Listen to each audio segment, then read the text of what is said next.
person with many glittering and outstanding achievements. Please, sir.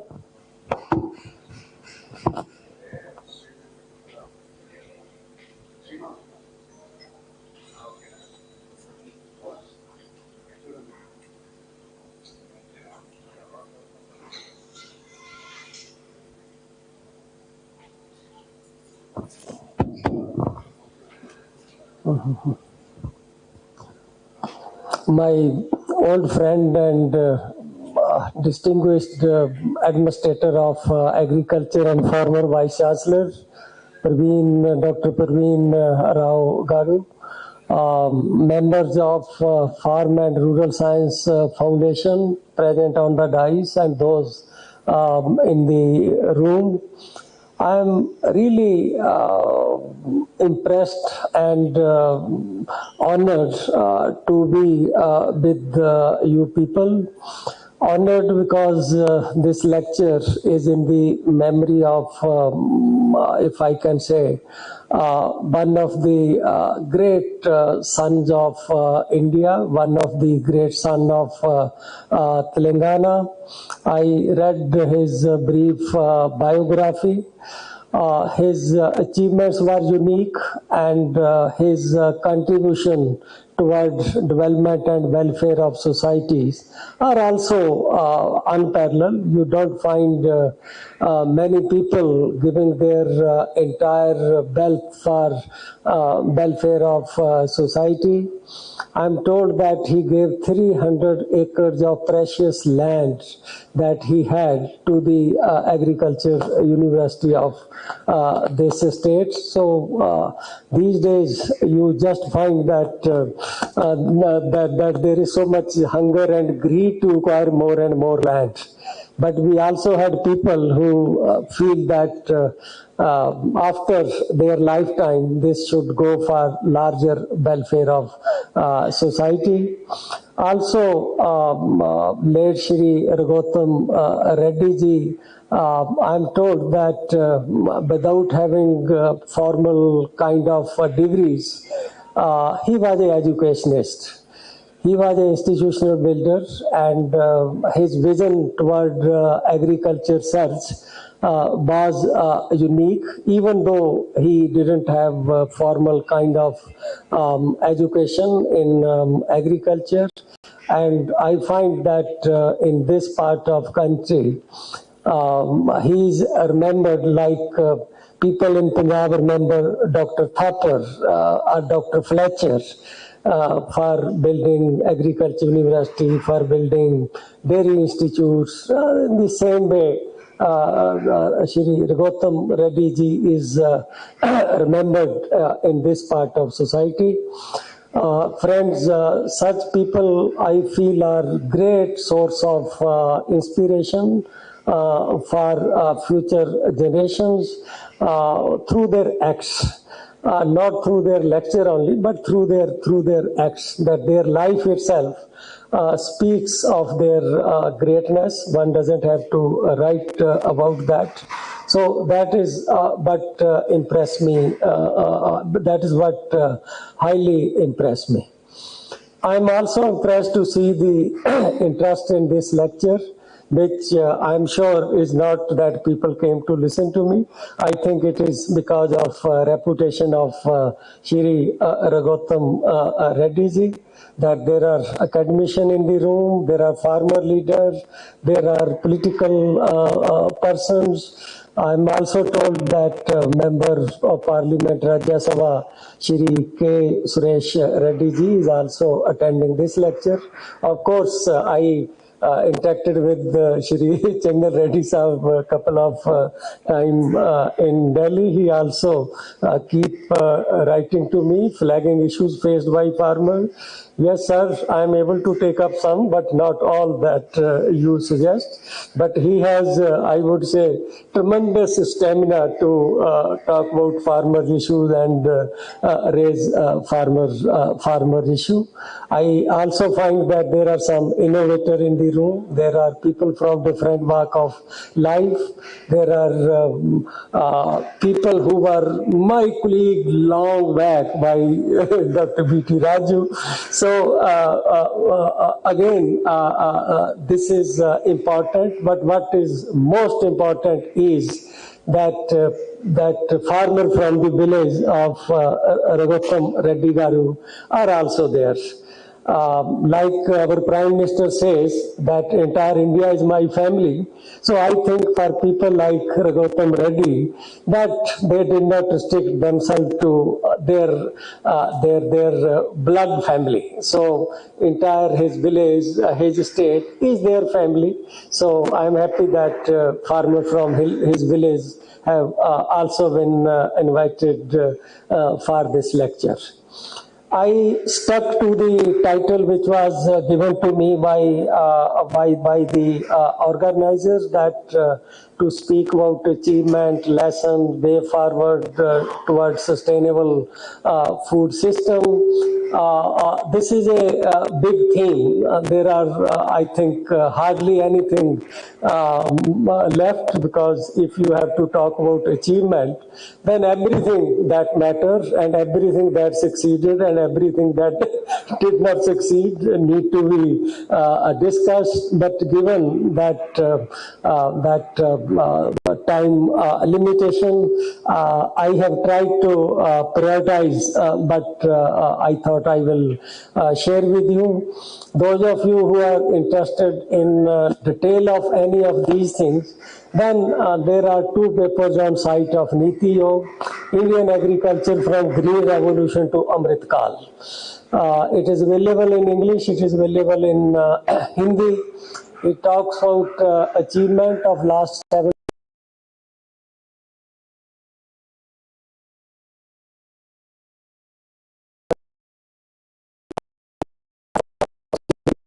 are there. Next. Next. कोई है? Somebody is operating slides? Huh? But it's not moving.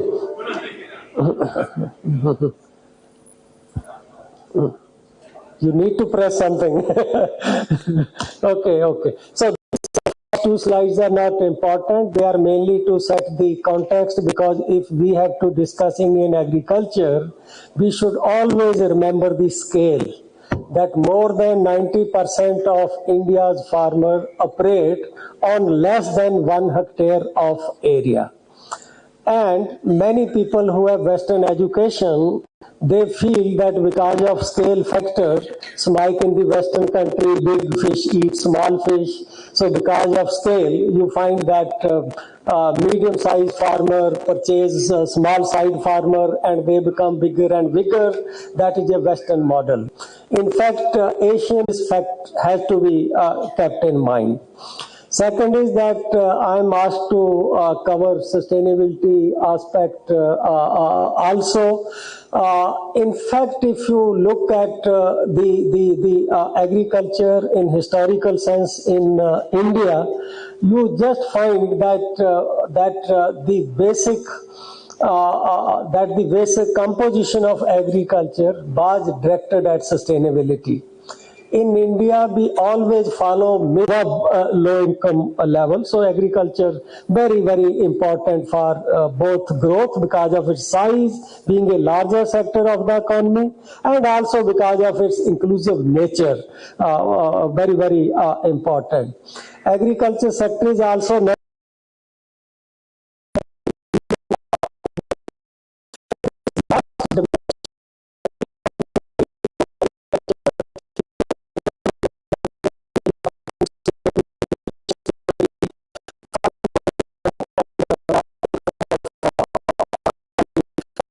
of raw material for industry, but now 2-3 new dimensions which are becoming important globally, locally, at regional level, at national level are: number one, climate change; number two, sustainability and environment quality, those kind of things.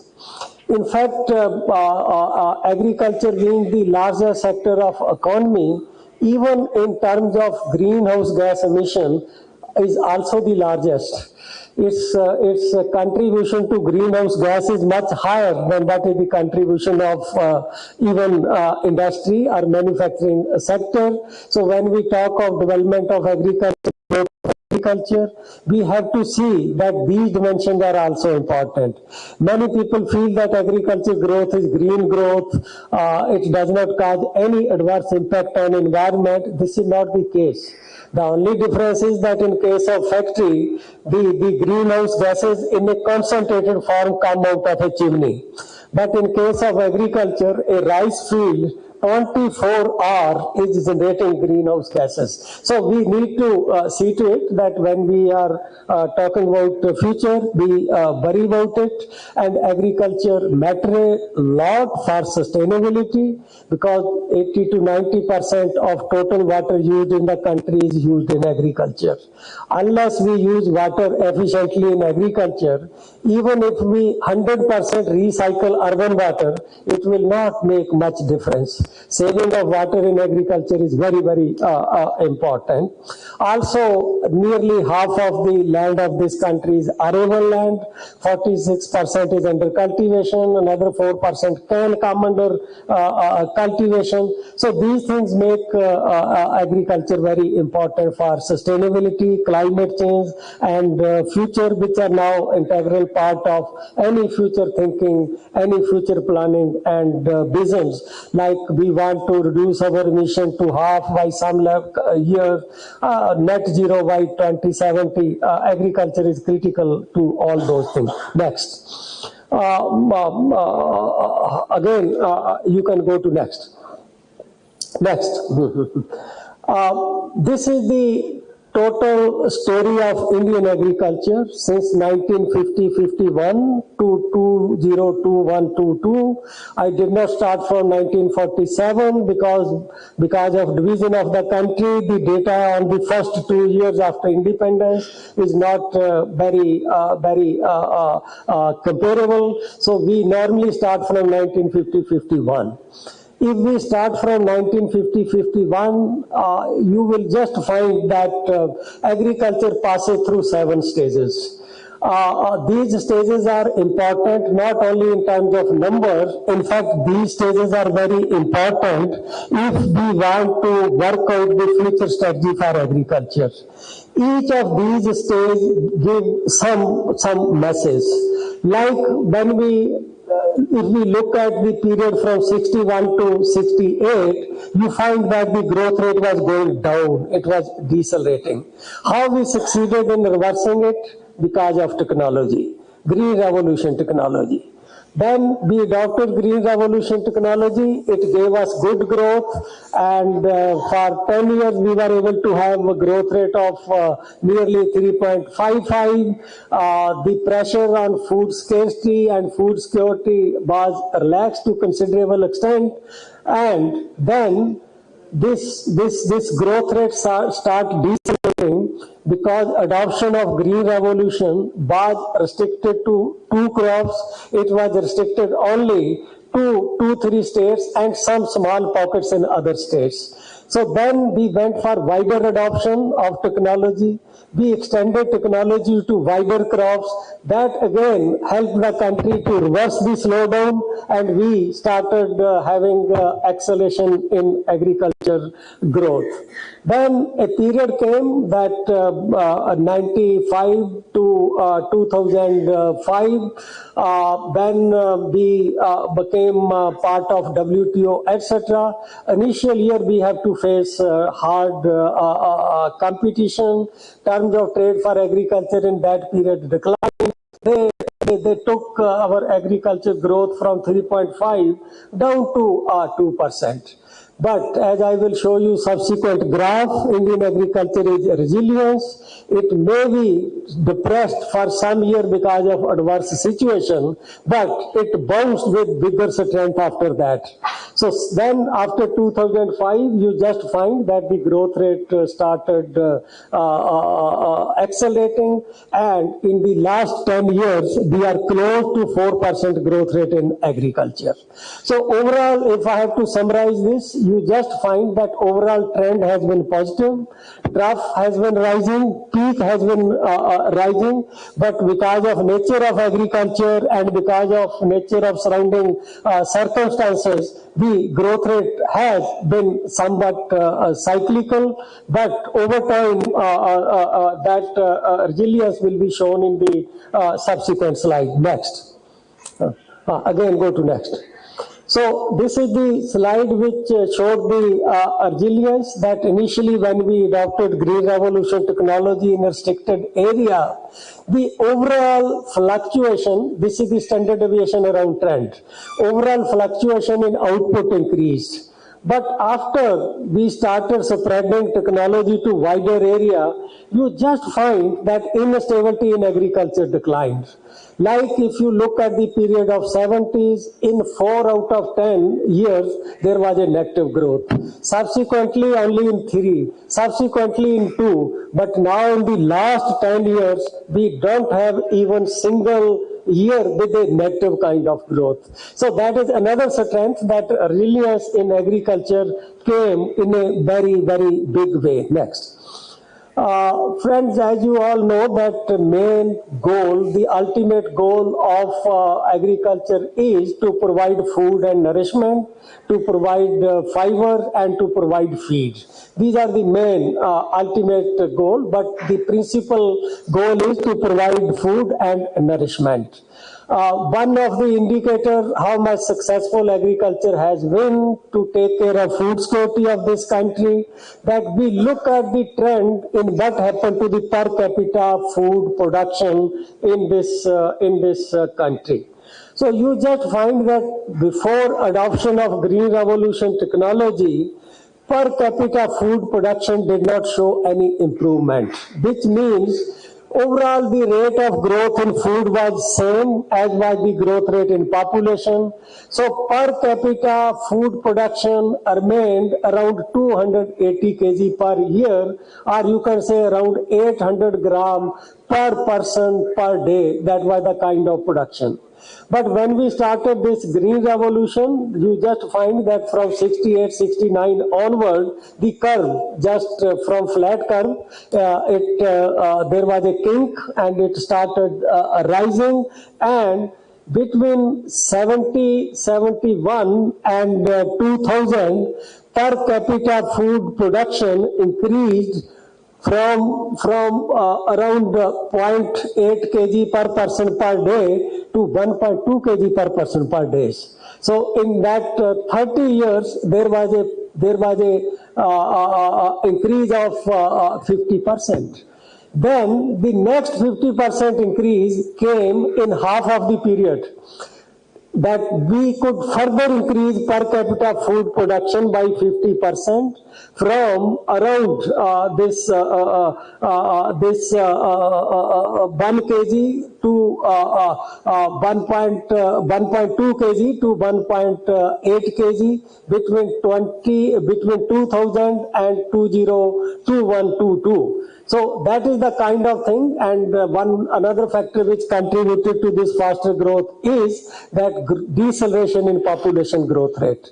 So the production accelerated, as I showed in the curve earlier, growth rate accelerated, population growth decelerated. The net result has been that per capita food production has been rising at a very, very fast rate, and that is what has enabled India to go for export in a very big way. So in terms of food security, if we look at the overall, yes, still we are importing edible oil, we are still importing pulses, but we are also exporting rice. We are the biggest exporter of rice in the world.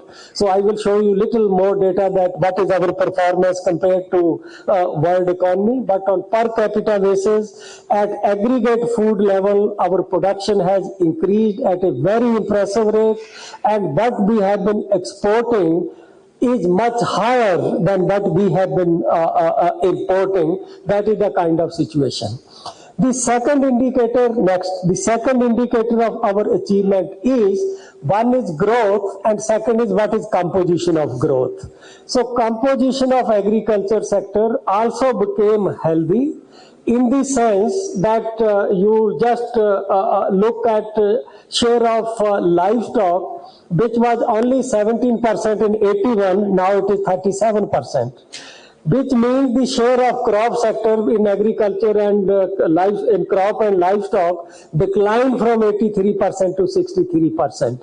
So generally we talk about the green revolution, generally we talk of success in cereal and rice and wheat. In other segments like the growth rate of dairy sector, growth rate of eggs, growth rate of overall livestock sector was much higher than what was the growth green revolution. Both are commendable, but in relative terms, the growth rate was higher. Within crop sector, if you look at growth rate of fruit and vegetables, which are high value crop, was much higher than what was the growth rate of non-horticulture crops. And that's why between 81 and 2021, you find that share of livestock doubled, share of fruit and vegetable also doubled. So agriculture has been diversifying, and the composition of agriculture healthy. As everybody knows that if your income increases, you not only eat cereals, you not only eat cereal and pulses, you also eat fruit, you also eat more vegetable, you also take more milk, you also take more animal protein, and also more calorie which are based on livestock. Then there was diversification even within these groups, within commodity level, and overall face of agriculture has undergone in a big way. So among different commodity group except pulses and millets, these are the two areas where the per capita production and per capita consumption till recent decade remain lower than what it was before green revolution. In all other cases, the performance has improved.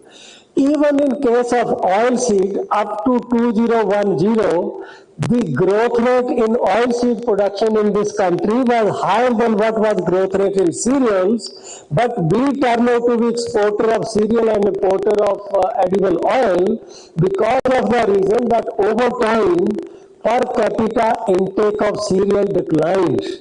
If people were eating, say, half kg rice sometime back, then today they are consuming only 400 grams. So per capita intake of cereal over time declined, but per capita intake of edible oil increased by 300%. Earlier we were consuming only 600 kg of edible oil in a year, now we are consuming 50 kg edible oil in different forms. It is not that we buy for our household. Even if you eat cookie, even if you eat pakoda, even if you eat bread, there is some oil in all those. Indirectly, a lot of oil is there in all those. So this is what I just want to share, that whether you are surplus or deficit, depends not only on supply side, it also depends on happen to demand side. So except millet and pulses, we did well in all other crops, in all other food and agri products. Also, I have written this just intentionally, that many a times we blame intake of carb on rise of incidence of diabetes, etc., etc. In fact, if you look at the per capita intake of cereals, except last 7 years after National Food Security Act, because free and subsidized food was given, so you find some slight intake. Otherwise, if you compare it with the past, say 20 years, there's no increase in the carb intake. There are other reasons which we need to look at, that why there are some development in the case of health. Next. So whatever I'm saying, you can see it in the next slides, that per capita net availability, which is available in the lower panel, that it is only in the 2011 to 21 that per capita intake of cereal has increased. Otherwise, it was having a declining trend, 81, 91, 157, then 150. So like that, if you take individual year, it was declining, but last 10 years it has increased. Last 10 year per capita intake of pulses has increased, but edible oil, as I mentioned to you, the increase is much bigger. So, in brief, this was what happened at overall country level to production. When we talk about India, we have so much diversity next. We should not miss to talk about states, because whatever we are looking at national level, it will be some total of what happened in different states, and state level is very interesting. There is lot of other data also, but I am using only one or two slides for states because they give very important message. And I am sharing with you only what is happening in the last 10-12 years in terms of growth rate of crop sector and in terms of overall agriculture sector. That means when we include in crop livestock sector and fishery sector, sometimes we also include forestry. So this is how we call agriculture and allied. Now, this is very important message. I will just share one and two and try to relate it to the contemporary political economy of farming. You look at growth rate of Punjab and Haryana, crop sector, only 0.51. But look at growth rate of Andhra Pradesh, look at growth rate of Telangana, look at growth rate of Madhya Pradesh. It is between 5 and more than 7%. Crop sector. Madhya Pradesh, more than 2 decades, growing at 7.8%. Imagine, in that state, growth of agriculture is higher than industry, which is unique that agriculture growing higher than industry for a longer period. For a brief period, it is possible anywhere. Now, what is the implication of these things and why it is like this? First of all, in case of Haryana and Punjab, they have reached yield plateau and 80% of area under crops there is under rice and wheat. Another 10-12% is under fodder, which will remain if you have to feed to livestock. And in these two crops, they have reached plateau. Once you are not able to increase your productivity, your income also stop increasing. So the only way for farmer of Haryana and Punjab to increase income from crop is seek higher and higher MSP. That also will increase your income only once. It will not give you growth trend. That instead of 2,000, if you get 3,000, so your income in one go increase by 50%. But after that, it doesn't grow because your yield is not growing. Your production is not growing. Therefore, things like minimum support price can be effective if you have not reached yield plateau. If you have reached plateau, then whatever MSP you give, it can increase your income because of financial calculation, but it will not increase your physical production. So that now you compare that Andhra particularly, in many of my lecture, in many of my writing, I brought Andhra and MP in comparison with these two states, Punjab and Haryana. Why Andhra? Because at present there are 3 states in the country, their productivity is higher than Punjab. They are West Bengal, they are Himachal Pradesh, they are Andhra Pradesh. Much higher than Andhra. Some year Punjab goes above, some year Andhra, but if you take average of 3 years, then per hectare productivity as a whole is higher in Andhra Pradesh than Punjab. Despite having higher per hectare productivity, Andhra's crop sector is growing at 4.8%, not for 3 or 4 years, last 12 years. What is that magic which made Andhra grow at 5% and Punjab to stagnate? Simple. Andhra has diversified toward high value crops, fruit and vegetable. Some of you may be knowing that today Andhra is the biggest producer of fruit in the country. 18% of total fruit produced in India comes from Andhra Pradesh alone. And more than 10% of vegetable produced in India comes from Andhra Pradesh alone. So that's why in case of Andhra, they are able to have high productivity. At the same time, they are able to have high growth because they are shifting toward those crops whose productivity is 3 to 5 times the productivity of field crops. Field crops means cereal, pulses, oilseeds. So compared to them, the productivity of horticulture crop is 3 to 5 times. So as Andhra has increased its area under horticulture now more than 15%, it is having this kind of growth rate.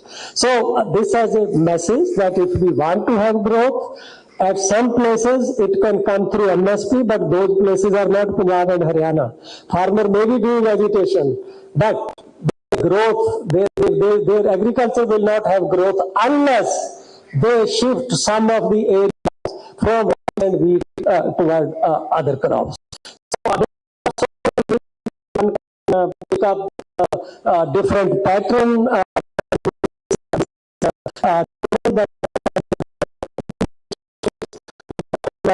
messages come out of that, but it is highly creditable that MP, Telangana, Assam, AP, Karnataka are having very good growth. MP particularly is important. The current level of productivity in Andhra Pradesh is same as was the productivity in Punjab in 93. At that level of productivity, the growth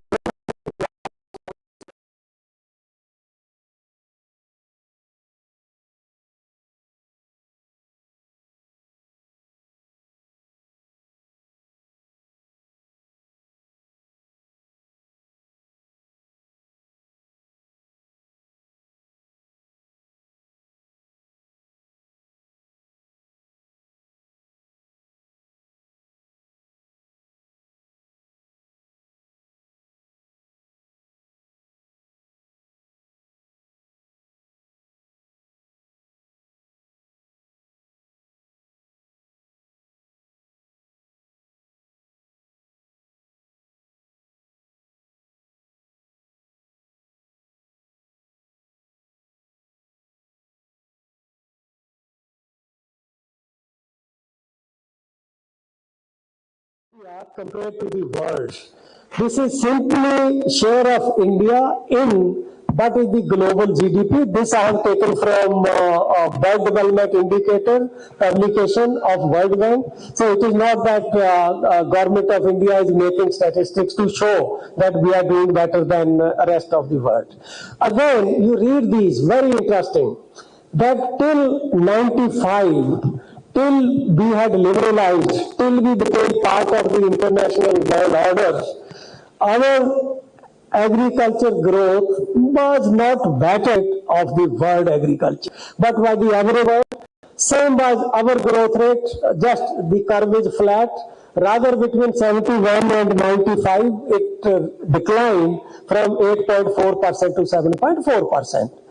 So much protest in this country against allied, and after WTO came, since our gain in export is much bigger than what is we are paying in terms of import, and also because of international integration of domestic prices with the international prices, in some year we may be in disadvantage, but in most of the year we remain in advantage.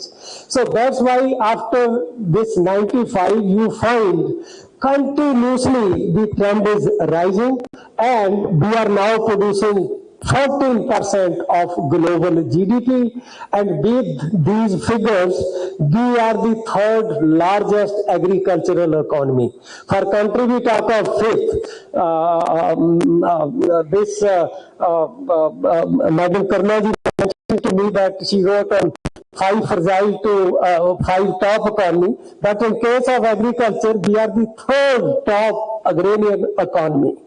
And my projection, to which I will come toward the end, is that with the current growth rate, we will become the second largest economy after 15 years or so.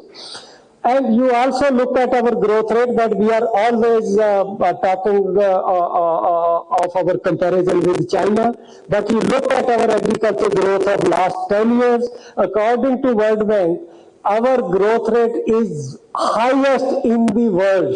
It is higher than even China.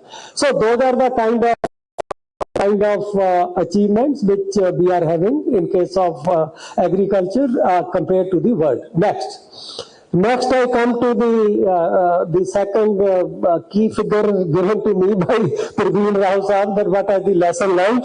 There are a lot of lessons learned from this experience. I quickly go through those.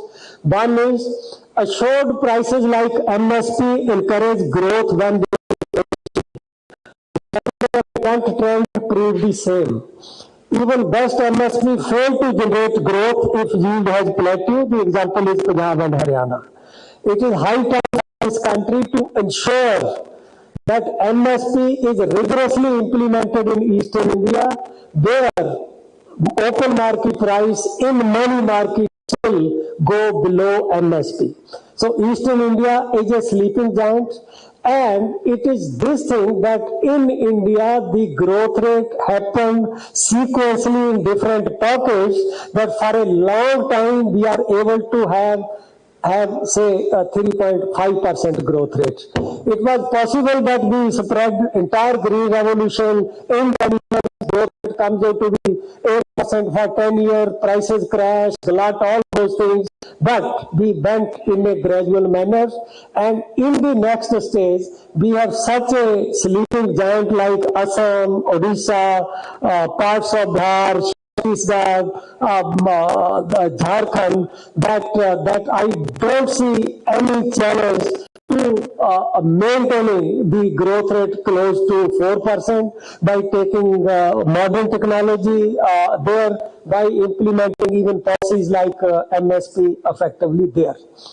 Then widespread dissemination of improved technology, I already talked about it. The third thing I want to talk, because there is a message for this, irrigation expansion and new design paid rich dividends. Again, this is from my whatever I am saying in this study, all this is from my research papers. I am not taking material from anyone else. Where I will be taking from anyone else, I will attribute it, I will mention this. I looked at progress of irrigation in this country for a long time, particularly public irrigation. That means irrigation by canal and irrigation by pond, public pond, not private pond. Friends, you will be surprised that between 95 and 2015, we spent thousands of crores of rupees on medium and major irrigation, which is a public. But there is absolutely no increase in area under irrigation in so many years. 20 years, you can imagine how much money spent on irrigation, medium and major, not private. But no increase in area under irrigation of canals. In 2015, this scheme was modified. Pradhan Mantri Krishi AIBP was revamped. Many other component was brought there. Interlinkage of rivers in the same basins. Many of those realized. You have seen in Andhra, best example, how much and other kind of development happened. So because of that, in last 6-7 years, you find there is a big increase in area under public irrigation, area under canal irrigation. So that is another message that we must monitor our schemes. We must make on-course correction. If some way is not working, we should think of modifying it and redo the kind of thing. The fourth message is that demand-driven diversification is best source of growth. Already I showed you that in case of Andhra, it is not MSP which had driven the growth. MSP played role, but this horticulture diversification is not MSP driven. It is demand-driven. Then price factor, state support, these are also lessons that over time our expenditure in agriculture is shifting from development expenditure to support expenditure, subsidy expenditure, which is not in the good interest of agriculture in the long run. And these kind of technologies, digitalization, market innovation, startup, private sector. In Niti Aayog, we keep monitoring progress of these kind of things. They are showing very results. Though at present they are at a very, very small level, their impact is not yet visible at country level, but they are showing great promise.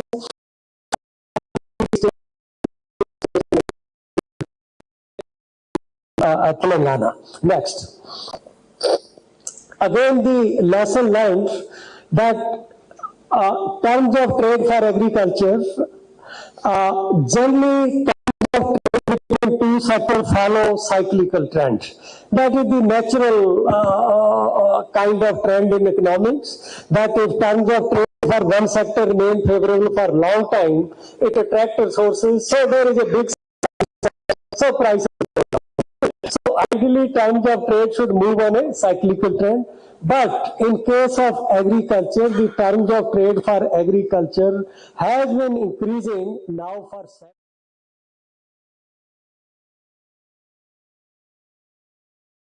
increased by 25 to 30%. Real prices. Farmer may be saying हमारा price नहीं increase हो रहा. But if you look at real prices, that in last 15-20 they have increased by so much, and that is becoming driver of growth, and that is where risk is there. The renewable source of growth is not price. Price should be a supportive factor of growth. It is the technology which should be the driver of the growth, but that driver should be pushed by favorable policies, favorable price. But in case of agriculture, last 14-15 years, price is driving the growth. The moment you find that price goes down,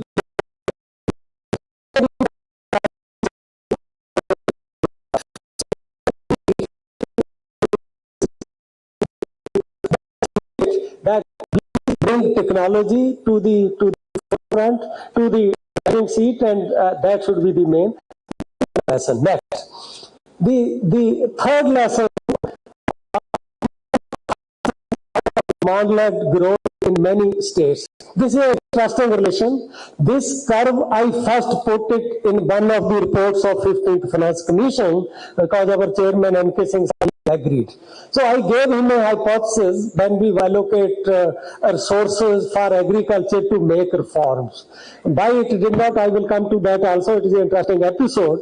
This curve shows that there are agriculture, higher the support and intervention of government for a segment of agriculture, lower is its growth. More the freedom given to a segment of agriculture, higher is the growth. So you can see to it that fishery sector, totally free, little bit input subsidy, little bit fishermen ke liye credit.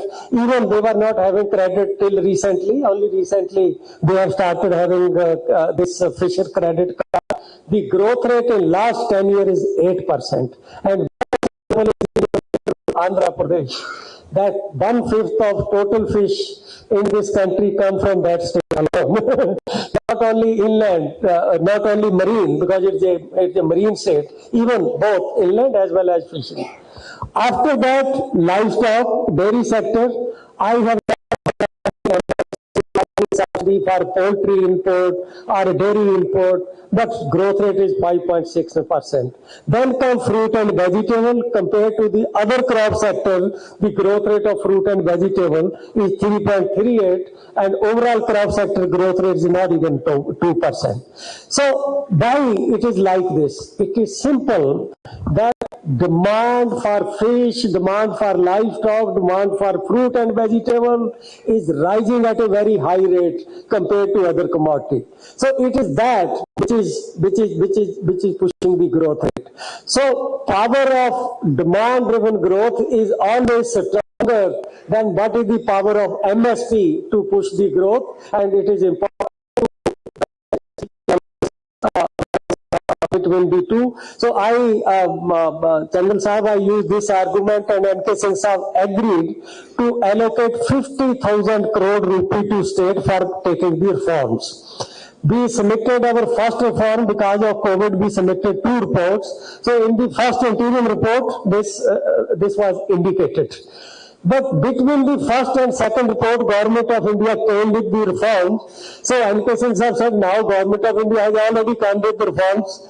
To whom we will give this 50,000 crores? So let's not have it.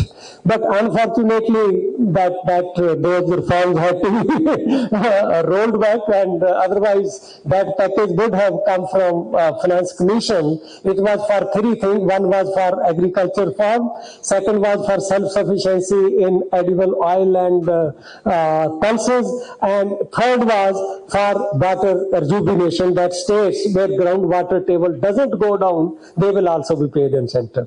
So anyway, that was the side thing. Next. छोड़ दीजिए next, चलिए. I will now quickly, Praveen Rao साहब कितना time है? Okay, no problem. Thank you. So I think in case of agriculture, many people again talk about employment. They will also talk about, I hope there are some economists in the room, they will understand that there is an angel curve which says that when your income increase, the percent share of expenditure of food decline, that on non-food increases, all that is there. But over time, you look at the structure of the demand. Only a couple of things which are unheard of during 70s, they are added to the demand from agriculture. Like in 70, nobody thought that we will be using corn, we will be using oilseed, we will be using other crops for bioenergy, for ethanol or biodiesel, but we are using it. You look at the figures, how many million tons US is using corn and oilseed for producing bioenergy. So new sources of demand are entering into agriculture. It is not restricted to food, fiber and feed. There are new sources, and they are, I would say, energy, renewable energy. Even in India, we have fixed a target of 30% of our petroleum products will be blended by ethanol by 2025. So that is, I would say, a new source on agriculture. Then preference of people toward bios. Preference of people today, we know that cosmetics, the preference is shifting toward biocosmetic. Even not only beauty product, toiletry, bio-based soaps, Bio Dant Manjan, earlier it was Dant Kanti only, now even ITC, HLL, they are also producing a Dant Manjan which uses those kind of.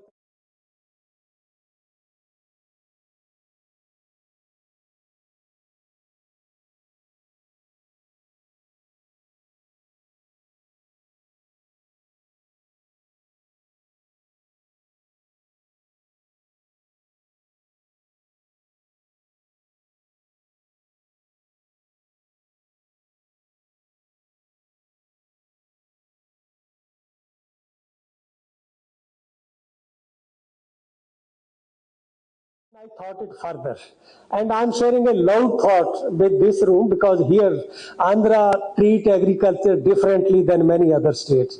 You have different kind of movement around agriculture. You have different kind of sensitivity and understanding about agriculture. So if I have to give my vision on agriculture, after looking at overall mood of people, overall what is happening in atmosphere, etc., etc., my vision is that one day agriculture will meet all demand of human being, all material demand of human being, except those products which uses mineral and metal. Just think about it. I'm leaving this thought with you, that what I'm saying, does it make sense? And as we will move towards that, you will find we will start moving away from factory toward farm. So this is how I think that Australian economist said in one of his publications, farm as a factory. So he talked about so many products, but he did not went to this extent that everything that human need, every product that human need, except mineral and metal, can be produced in agriculture, and it will come from agriculture.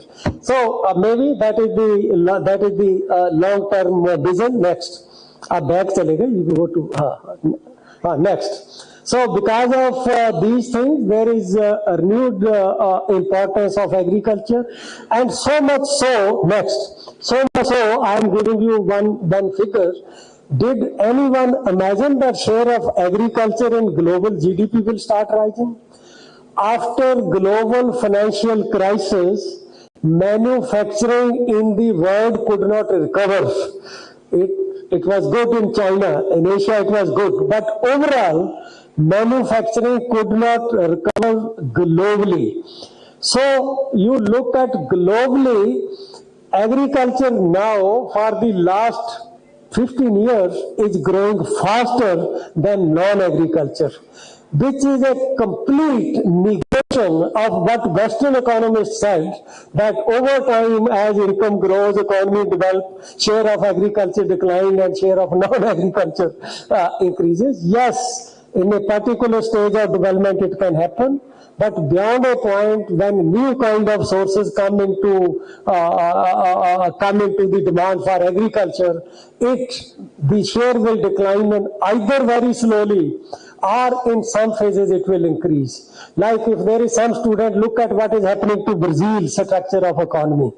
Their non-agriculture growth rate is almost zero. It is only agriculture which is giving them growth, and their per capita income is much higher than this. So these are the development which is happening not only in India, next, even in the global economy also. This is again PLFS data. It need to be interpreted with care. Periodic labor force survey data. We have this data for last 5-6 years. Again, a lot of interesting data is coming. This data shows that employment in agriculture, elsewhere my paper is published on this, that during 1718 to 2022-23, people may be saying that India mein unemployment बढ़ रहा है. The fact is that unemployment has declined in the last 5-6 years. A simple reason is that workforce has grown faster than labor force. Unemployment was 6% in 17-18. In 22-23, it is only 3.16. And the major source of growth in employment, there is growth in employment even in case of manufacturing in the last 6 years. It is not that manufacturing employment has not grown, but labor force, because of demographic dividend, is growing so fast that manufacturing could not absorb even 2/3 of that growth. So you will just find that half of the increase in labor force between 18 and 23 is absorbed into agriculture. Women of farm family who were moving out of agriculture are coming back into agriculture. Well, some people say it is because of Narega, labor is problem. Some people say because of wage rates, but I would say agriculture is also becoming more rewarding. Agriculture is also now not necessarily drudgery. There is a lot of mechanization. You can avoid drudgery. So if you want to milk a cow with your hand, it is your own choice. Otherwise, now machines are available. And in my village, people don't do this thing. I come from a rural area of Punjab. I have a farm. I go there every year, every month. I really see that because of mechanization, you can considerably reduce drudgery in agriculture, and you can make agriculture work more interesting. You can make it more decent, not that you necessarily have to soil hand in everything.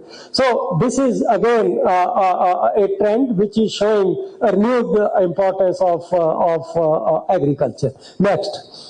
इसको छोड़ दीजिए. अच्छा चलो छोड़ दीजिए. Next पे चलिए. हाँ, next please go to sources of future growth. Then I have to talk about future growth. So in the previous table, I talked about some scenario that can be possible scenario, agriculture growth, whether it can be 3%, whether it can be 4%, what it could be. What are the sources for that? One is yield gap. Still in many states, that yield level is very, very low. Still you go to next curve, that will make it more clear. So this is indicator that how much scope we have for increase in productivity. If you look at irrigation, Assam, which have best water sources among all major states, only 14% area is under irrigation. Second curve at the top. So state like Assam can increase area under irrigation to 70-80%. So you imagine that if area under irrigation in Assam and many other states increase, what will happen to growth? Then you look at crop intensity. In Odisha, second crop is taken only on 13% area.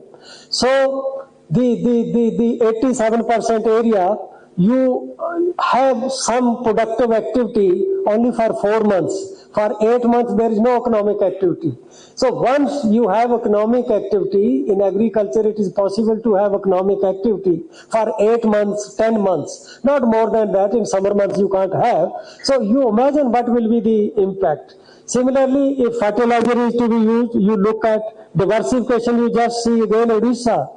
Not even 1% area is under horticulture, not even 0.1% area is under horticulture. Tremendous scope. Like I can speak on Andhra, sometime maybe you will invite me to speak on Andhra. Andhra growth rate is very good, but if you look at it from sustainability angle and what is the source of growth, the only source of growth is development of irrigation. Krishna, magic. You know that how you have lifted water up and then given the irrigation, and main source of growth is rice. Area under rice, I will show you a table, has increased so much. So, and livestock is another source of growth here. If you had used diversification along with that, then your growth rate of crop sector, which right now is 5.8%, would be at least 10%, and probably you would become example in the world that for 15 years your agriculture is growing at 15%.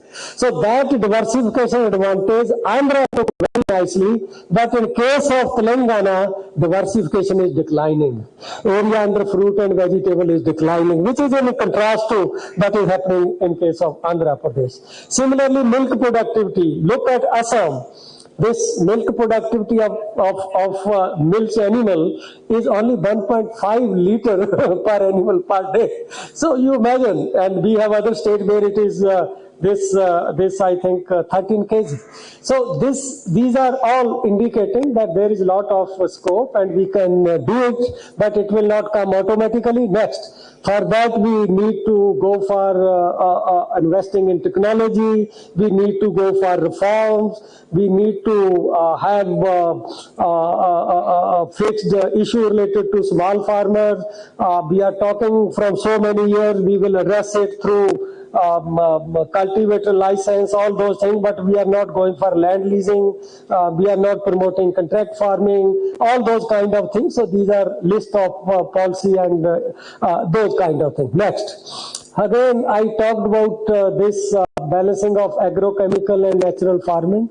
I just want to tell you that our projection shows that in next 15 to 20 years in India, the growth rate with the business as usual will remain above 3.5%.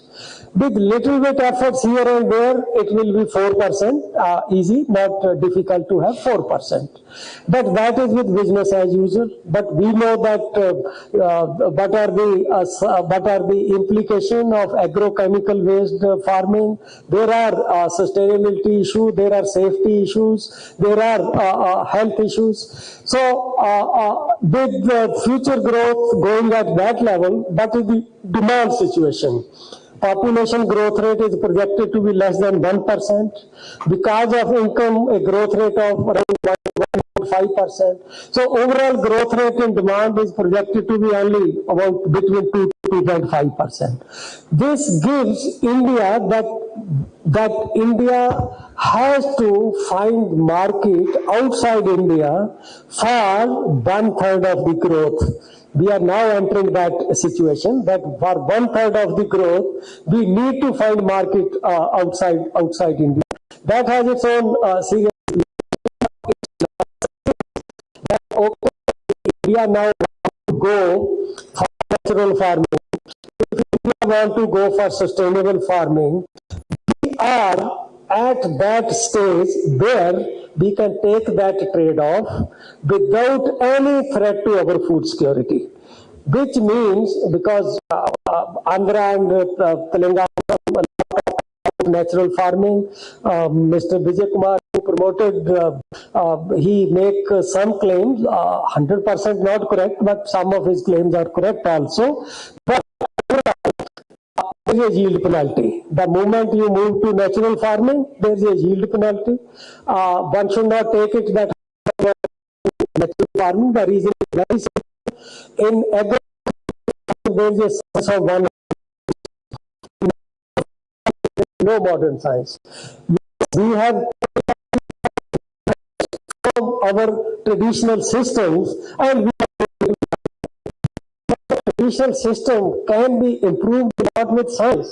Science is something which gives you opportunity for improvement.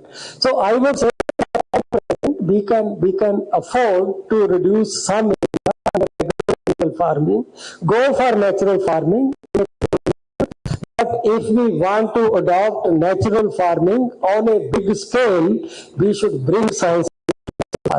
We will say how we can increase efficiency of even using gobar, how we can use efficiency of even Jeevamritam. All those things are possible. But if we will not bring science, then with agrochemical based farming, then we will require higher price, etc., etc. But India is at a stage where there is no threat to food security if we are shifting some area toward natural farming. The only implication will be that surplus will reduce, our export will reduce. Food system is complex. This is the last issue on which I will share my views with you. One is that this sustainable word has become a buzzword, but there is complete absence of understanding of sustainable food system. What does it mean when we say sustainable food system? But what does it mean? And in application, it is completely missing. Even if you look at research, even if you look at policies, in terms of application, you don't find any conscious effort which is directing, look, we are following that policy, so you will have sustainable food system. So it is not happening. So we have a long way to go. We can take cue from literature. Like FO says that what does it mean by sustainability? It says 3 dimensions: economic sustainability, social sustainability, and natural environment sustainability. We need to, if we want to promote all those, economic and social still very easy, but environment sustainability most difficult. We need to shift focus of our entire R&D toward agri-food system. We should see how we can harness synergy if we sow wheat and gram together. We need to see what kind of sequence are better rather than indiscriminate sequences. We should see how polycrops give better result and how we can harness circularity. Like I was at a farm of Summit in one of their Bisa farm, and they told me that in last 10 years, they are going on a particular plot. It is not a small plot of 50 acres, that they are going for zero tillage. And I find wonderful crop. If zero tillage can give us wonderful crops, why we are not adopting it? What is preventing us from doing this? So these are the kind of things which we should pick if we have to promote natural farming. We need to debate and develop simple and operational indicator of sustainability and unsustainability. And I have developed some indicators in the subsequent slides, like if there is increase in area under millet, I will say cropping pattern is moving towards sustainability. If there is a increase in the pulses, I will say cropping pattern is moving towards sustainability. But if already rice is a dominant crop and still area is moving toward rice, its share is increasing, I will say we are moving toward unsustainability. These kind of simple indicators are understandable by political class. We need to develop those kind of indicators. Last year I was in Tamil Nadu and I spoke there from a public forum that Tamil Nadu is the only state of the country where cropping patterns are showing some direction towards sustainability, because area under rice is declining, area under millet, area under pulses is increasing. It is there. So like that, there is another methodology. I published a paper on it, that you undertake assessment of different crops or different production options using financial, economic, environmental and natural resource assessment system. Now what does it mean? If you simply look at what is my profit, what is my loss, it is a financial analysis. You see, it is not an economic analysis in the sense that prices which you are getting and price which you are paying are not economic prices, they are financial prices. Like a bag of urea cost to the country.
I am Professor Raghotham Reddy, as earlier Vice Chancellor.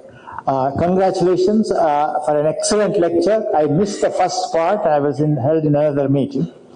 A couple of points. I would like to know, sir, what's the impact of the climate change on agriculture as we move forward, because the future. I'm glad you have included that. What are the consequences of environmental degradation on agriculture? And is water scarcity going to be a problem? We talk in the world about water wars rather than oil. You see, Finally, do you think that we should make it compulsory to have minimum support price in the interest of the farmers as a regular policy in this? The second point is, how do we stop migration from rural to urban areas? How do we make village stay as a pleasant try to look for a city movement? You see, we actually live in rural areas, we say it's a better place to live. How can we go a longer term? Your point. Thank you, sir.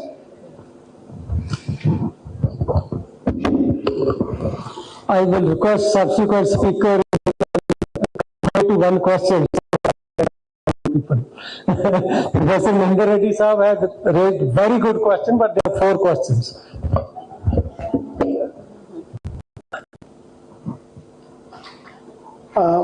I'm Bhalu Rao. I used to be a civil servant. I'm retired. Is it not time for us to take a re-look at the structure of the agricultural scenario, mainly the land laws? The ceiling laws, tenancy laws, land transfer regulations, these have shackled agriculture and the agriculturists. Is Niti Aayog going to take a look at these and amend some of these laws which came in the 1950s and 60s, have been relevant at that time, but perhaps today they are not?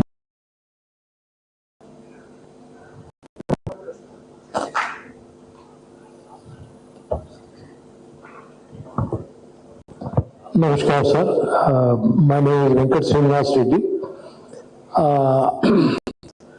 I'm the data and information that you gave us. As a layman, I'm really very honored to be here to listen to your lectures. So my question is, what are the lessons we can learn from the recent Sri Lanka experiment with avoiding use of fertilizers? It was a disaster which struck very quickly and the economy went into total. What are the lessons we can learn from that? Thank you.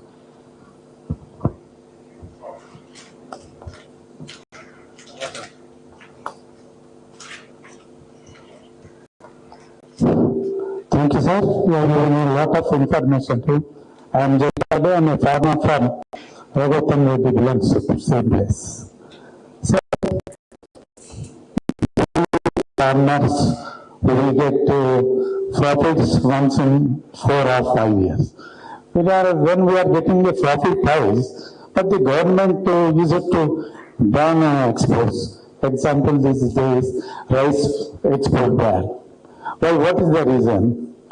And second question is, sir, you are talking about fertilizer, that urea prices are giving a lot of certificate government of India. But all scientists are saying that there is no balance of fertigation. When the farmer is using urea today, per acre, 10 to 12 bags.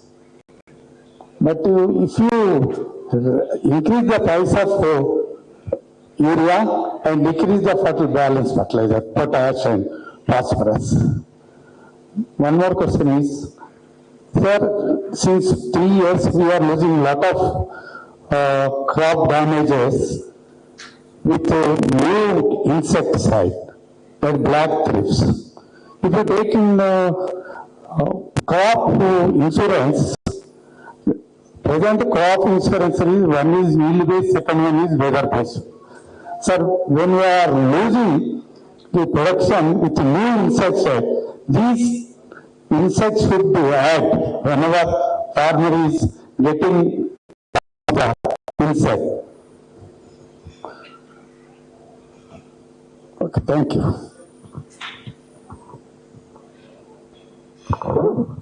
Sir, my name is Raghotham. I am the editor of Irivaka Agriculture Monthly Magazine. My question is, I don't know that a lot of farmers in the ground reality, when we are talking about livestock, when we are talking about horticulture or agriculture or any other fishes or something and all. Because farmer is in the villages. It's a completely integrated thing. You cannot divide agriculture with animal husbandry or dairy farming or something. A lot of farmers are asking one thing. Because everything is digitalized and now the entire world is moving on digitalized economics. Why don't we have a crop-wise sector digital data where it can guide the farmer and it can meet the environmental and atmospheric changes and, as Sir said, new insecticides. Why don't we use digitalization advancements in the technology and economics and give the advices to the farmer so that he can go with the integrated farming and he can gain plus or minus in the crops. Thank you.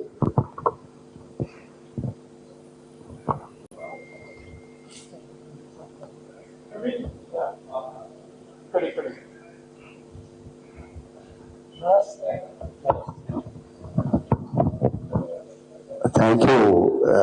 Your analysis is extremely useful, sir, for our future development. There are a couple of observations only, not that since you are familiar with the...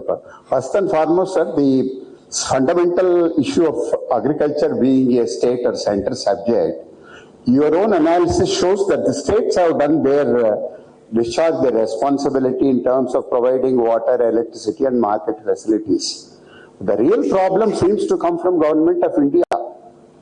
When you are allowing defense technologies from across the world and pharma technologies, automobile, electronics, what is the problem of Government of India allowing best agriculture technologies from across the world? We have been importing genetic food for the last 15 years. How is the Government of India is not allowing genetic seed to be used by Indian farmers? And then the fundamental question, sir, I am asking a very simple thing. You have been talking of reducing the cost of production.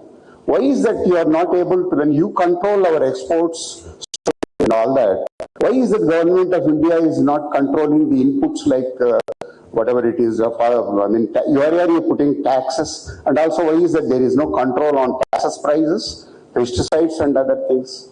Sir, my last suggestion is this. See, Government of India has been, for various reasons, historical reasons, has been an impediment in development of agriculture. In your own report, you have said that ICR has not been able to prove itself as this thing. There's nothing wrong in that because our own defense agriculture research has nothing to do. I mean, everybody has constraints. So therefore, the Government of India role somehow has been lacking. My last request to you is very simple. Why is that? Because there is no coordinating agency in India to bring the farmers, scientists, policy makers and industry together. Why don't you in terms of regularly call them and discuss and send the recommendations to Government of India? Because Government of India has a lot of serious problems because the ministry, the secretaries and the Prime Minister office, so they have all their own limitations. Therefore, my suggestions are because we have farmers don't have independent organizations. We have farmers' issues are represented by political farmers regularly. These political farmers has a disease. If they are in the ruling party, they say their governments are good, very good, extremely good, and they are all great.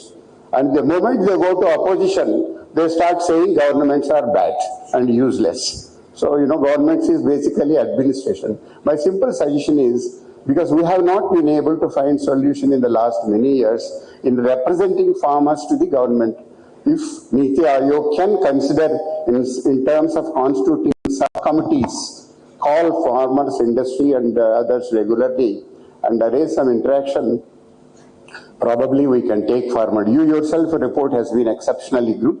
You said the Tenancy Act problem is there. ICR limitations are there, private investment limitations are there. But the question is, who is to take up this with Government of India? Probably Niti Aayog can play a positive role. My submission is kindly considered. Thank you.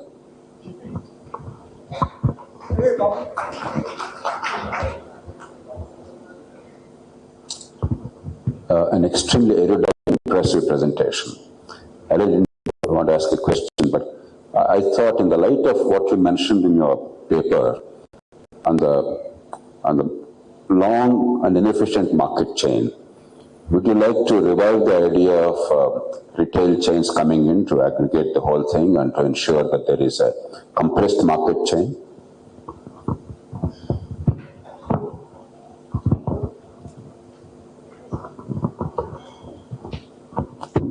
Hello. I'd like to bring a very important point to the notice of Niti Aayog as well as all the agriculture universities in the country. We always calculate yield. Yield should be in rupees generated for every cubic meter of water used. That should be the scale of measurement. We always say this many tons.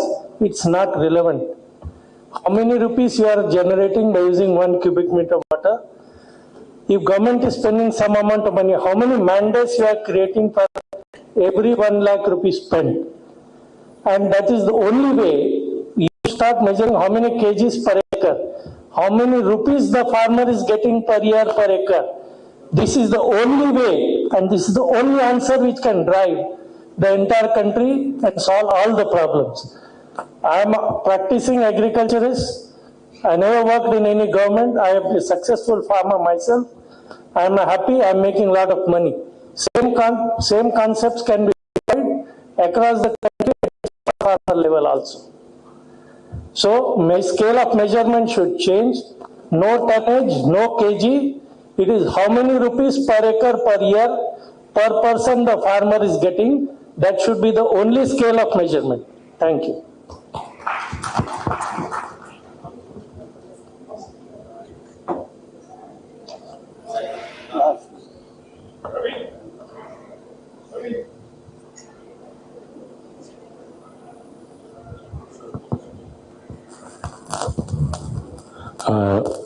Been to notice of the Niti Aayog where exports and imports, like when it is prices are going up, you stop exporting, and the prices come down, then you start importing. So how do you measure? In cotton it is happening. The same with chili, same with rice, same with milk. Milk is not only raw milk, it is a byproduct of the milk. So how do we synchronize with this and increasing the production and per acre income for the farmer also is going to reduce when it is exports and imports, when you are not tallying with the farmer production. When you give exports, then the farmers produce over from his stock. That means suppose the farmer produces in November, December, there you don't allow, you stop them, then but in May or April you try to export them. So again the prices goes up. So who is going to benefit from that? It is the middleman or the businessman who are getting that. So how do we synchronize this? The same way that add on to link with the business people or the exporters, imports, and this of course the department where commercial, that is you can say, where it is not linked to the agriculture. When you are going for export and import, I think it should be the agriculture ministry should be discussed whether export should be given or import should be given. Thank you.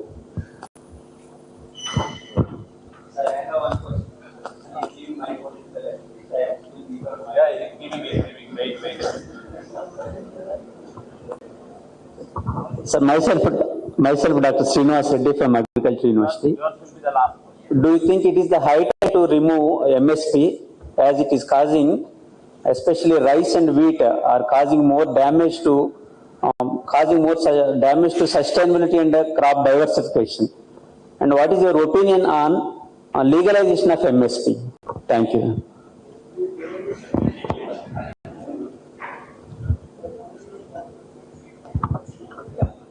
Sir, recently I heard and I also gone through some information related to ICAR. It has signed MOU with Amazon, then Bayers.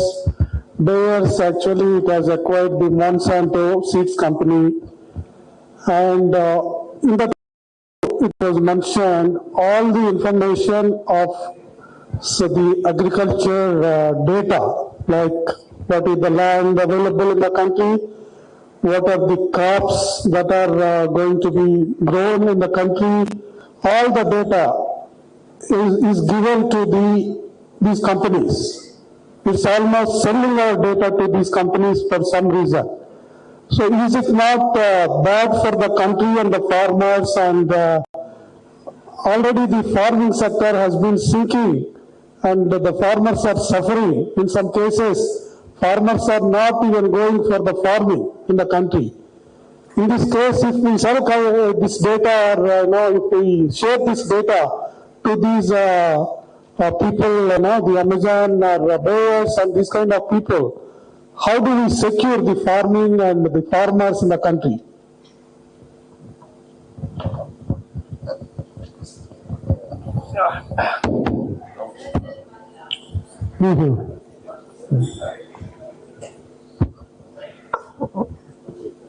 Okay. Have been talking about sustainability, and my straight question is that when we are advocating a policy in India, every policy, like whether it is MSC driven or demand driven, anything, or the growth drivers, irrigation, identifying irrigation as a growth driver, get the sustainability implications on the future generations. Thank you.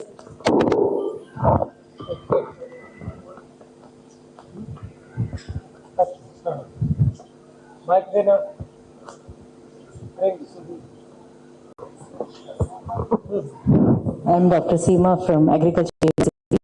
My question is, we are aiming for a $30 trillion US economy by 2047. So in the roadmap which we have projected, what were the important components which the agriculture has to contribute to reach that particular target?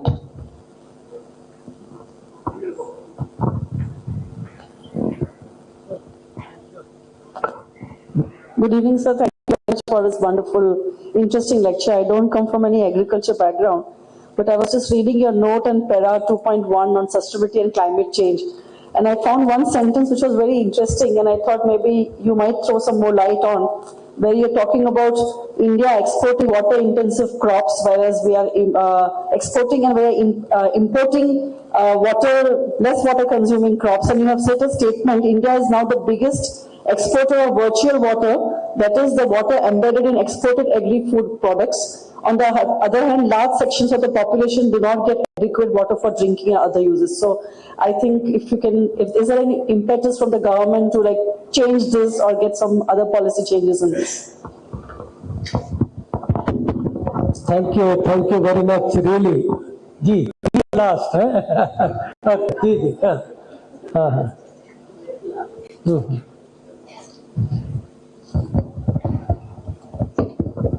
You are aware that indiscriminate usage of fertilizer and pesticides is totally destroying the soil, flora and fauna, and organic carbon percentage is gradually depleting in the soils. What are the measures government is initiating on this? Why the organic agriculture is not being supported by the central government?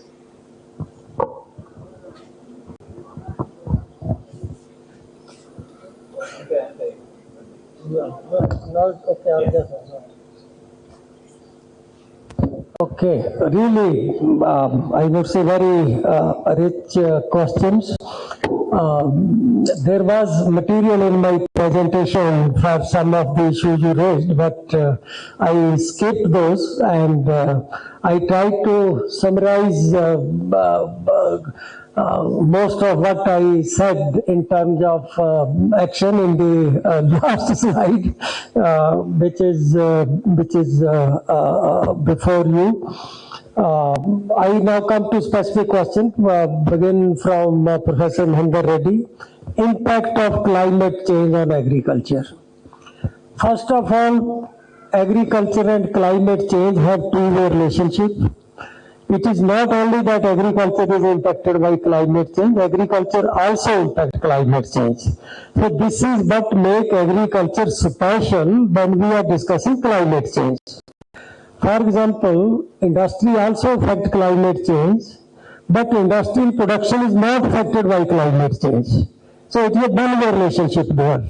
But here agriculture is two-way relationship, that it affects climate and it also gets affected by climate change. So that's why in case of agriculture, you can't be unmindful of climate change. Car manufacturer can what is happening to climate change, okay, to that extent, but agriculture cannot be. Now, two kind of changes are happening. One is rise in temperature. Second is that the carbon content in air is increasing. Incidentally, Dr. Praveen Rao can probably explain these things better, but I am told by agriculture scientists that increase in carbon content in the atmosphere has a slight positive impact on productivity of crop, because plant love carbon dioxide during the synthesis. So only, but that is very, very small. The second thing is very, very important. It is a complex thing. It needs to be understood with the required nuances. There were paper in 90 which just made this forecast that that climate change will result in 5% lower yield here, 10% lower yield there, but actually yield have been increasing. So many people just question it. Is it that forecast they were wrong, that because temperature is rising, yield will decline, but actually yield didn't decline, yield increased. The reason is that so far, and maybe in another 15-20 years, science will be able to counter the adverse effect of climate change on plants. But once you reach a tipping point, then science can't play any role. Like 3 years back, we got terminal heat for wheat, and wheat yield suddenly in many areas dropped by as much as 20%. But Indian agriculture is already working toward that problem, and they immediately announce next year you will get a seed where terminal heat will not adversely impact the climate change. So like this, so far scientists are able to counter the adverse effect of climate change, but they will not be able to do it endlessly. Now you see, from nature they just look at that there is some plant in the nature which can survive at 50 degree. So you take some gene and do something, so they are able to do it, but later on they may not be. But impact of climate change is evident from one fact. If you look at the real cost of production of crops in India, it is rising. Despite technological change happening, actual meaning of technological change, strict or true meaning of technological change is that when you have a variety, if it is a different, you should be able to produce more for the same, or you should be able to produce same with less. I mean, that is the definition of positive technological change. But what is happening is that we are able to produce more, not with same, with more. Okay? We are able to stretch productivity of wheat 3 ton from 3 ton per hectare to 4 ton per hectare. Now possible to take it to 5 ton per hectare, but that will require that you have to use more fertilizer, you have to use more water, you have to apply more care, more sophistication, all those things. So there is an extension of frontier, there is no shift of frontier. There is no shift in production function. So it is already evident that because of climate change, there is a stress, and because of this, average cost of production in real term is rising. That is also a factor behind rising terms of trade, that you are forced to increase price in real term every year because cost of production is increasing. Unless technological change negate it, it is happening. So I would say that still there is a window with the science that they can check the adverse effect of climate change for some more year, but not forever. So we have to see to it that temperature doesn't go beyond that tipping point. Then science also become incapable to address that. Second is water scarcity. I was delivering a lecture on International Water Day last week. I share one statistic with the intelligent audience. I said in India we have 18% of global population, 4% of global fresh waters, and only 2% of land, only 2% of arable land. We never talk of land scarcity, but we often talk about water scarcity. Why? What is there? One is that someone asked this question, that our emphasis has been to increase output per unit of land, not to increase output per cubic of water. That emphasis has not been there. And why there is a scarcity when we have 2 times the land, water we have 2 times compared to what is land? There are many reasons for it. In India, we go for profligate use of water. Water scarcity is only in our talk, not in our action. If you compare what is the amount of water used to produce 1 ton of food, any food, rice, wheat, corn, soybean, this is a published data in one international report. India used 2 to 3 times water to produce 1 ton of food compared to any major agriculture country like China, Brazil, USA, etc. If we have water use productivity or water use efficiency of any of those major agriculture country, like we know that we use 2,500 liters of water to produce 1 kg of, some people say paddy, some people say rice. But you look at China, it is not even 1,800. It is less than that. So if we are able to achieve water use efficiency of major agriculture country, then with the same water we can extend irrigation to 90% area and have some surplus water for use in industry, urban kind of things, all those things. But incidentally, we give free water, free power, free water, and it is used indiscriminately. Like I'm not against subsidy on power again. My farmer friend will say that you are saying that free water is leading to those kind of things. Like I proposed to government of Punjab when we were working out diversification package for them, you keep giving subsidy to the farmer. Like right now it is 8,000 crore rupee that state is giving. Maybe Telangana also gives 6,000 crore, whatever. On per hectare basis, you give that to the farmers. And you link it to price index for future. As price index of electricity will increase, we will keep it increasing. But give put meter for electricity on every 2 well, let them pay as per the power used by them. There will be a saving to the farmer. We will use less water because now meter is there. He will save some money because earlier he was applying 30 irrigation, now he will apply 20 irrigation. He will get subsidy in the cash form. There will be saving for the society of water and power. So we need to go for these kind of innovation to pay incentive to our farmers. So if there is a free power, etc., then you will find that more number of irrigation, cropping pattern get distorted. You will be surprised if I tell you that farmer in Jodhpur district of Rajasthan sow groundnut at end April. At end April in Rajasthan, they are sowing groundnut because no disease come at that high temperature to groundnut, and water is highly subsidized. Up to a point you don't have to pay, only beyond that you have to pay. So if we have these kind of policies, then I think we will remain water scarce. But if we have right kind of policy, then I will say we are not water scarce. Now MSP, there is a question some other person has also raised.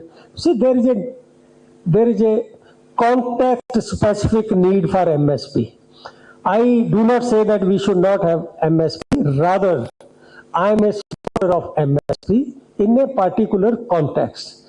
All countries are giving it. China is giving it. USA is giving it. EU is giving it. Nearly 80 countries are giving some sort of support.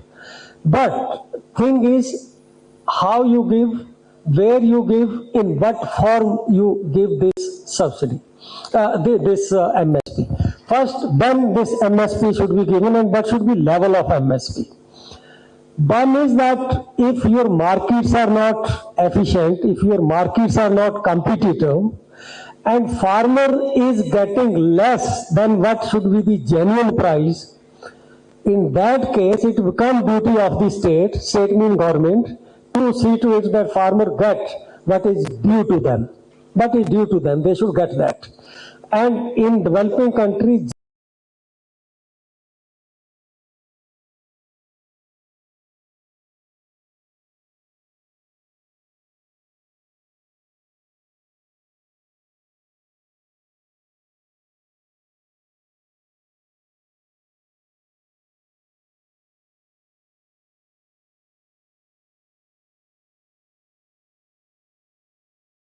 those kind of situations also, there is a case to see that farmer is not ruined, because agriculture commodity, it is their nature, but economists call inelastic demand.